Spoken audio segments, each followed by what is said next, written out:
Hello guys, welcome back to another episode review of Hollyoaks for today, 17th of September 2025, Wednesday's episode.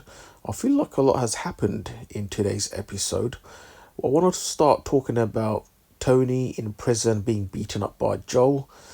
Looks like Joel's turned into a bit of a nasty character. So he used to be an ex-priest. Now he's basically murdered his friend Tommy, who was a fake psychologist or therapist. And Joel's paid for it in prison, but he's turned rogue now. He's just turned into some villain with long curly hair and just beating the hell out of Tony because Tony wouldn't agree to not pleading guilty. Pleading guilty. And because the fact that Tony doesn't want to plead guilty, that's why he's got beaten up by Joel and his other prison mate. Mainly Joel did the beating. I don't understand what Joel's game is. I feel like he's obviously working for someone, as we saw on he was on a phone call with someone. Who do you guys think it is? That's pulling the strings. You know, who has it in for Tony? And the fact that they're protecting Bobby as well, or Bobby's dignity. When Bobby passed away, so it might be someone that's related to Bobby. That's what I can only assume. Tom's gone. I feel like Tony's got no one there now, and being beaten up by Joel. I do think if Tony ever escapes prison or gets let off, and Joel does as well, I think that what Joel has done there, Tony should never forgive him. I don't think he should ever talk to Joel. I think he should even get his own back, to be honest, as the character. And elsewhere, Dodger still believes Sienna's capable of all these murders, and he's still pushing, search for Sienna. Cleo's the only one that doesn't believe it. Thank goodness for Cleo's logic.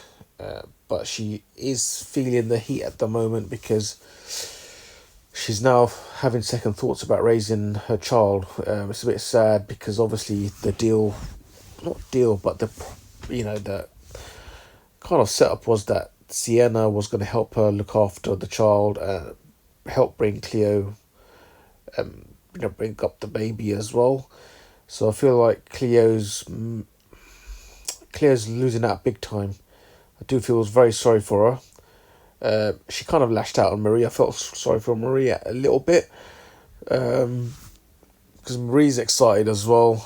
I think Marie is becoming a little bit obsessed with this baby. And Leila had a good point. Why isn't Marie, focused on Noah as well, who's also her grandchild? So that doesn't really... that doesn't really make sense. I'm not sure what's going on. And also, just going back, when Joel was... hitting Tony, where was all that energy for Abe? His rapist of a brother. That doesn't really make sense. I didn't know Joel was this really hard man. And let's talk about when he came out, of prison, and Darren was collecting him with his cab. The way Tom just started shouting, I'm back, and he said the B word. Bitches, and I thought that was hilarious. I don't think I've ever seen something like that in Hollyoaks before, in all the the 20+ years I've been watching it. And I don't know about you guys, I was laughing my head off when Tom shouted that sentence. Look, and then Sienna's got to kill Steve according to Jez, if she wants to be free. I feel like Jez, and I can't trust Jez, but I feel like Sienna might be playing Jez as well. I really hope she has a plan and doesn't kill Steve, and I hope she outsmarts Jez. It is very difficult to outsmart, almost impossible, to be honest. Nancy told Darren that Morgan's not his. I felt really sorry for Darren. And it turns out Tony's the father. And the thing is, I can't work that one out. That's like a, Rubik's Cube. How does Nancy and Tony, when did they ever sleep together? Does not make any sense, guys. I'll see you in tomorrow's episode review. Peace.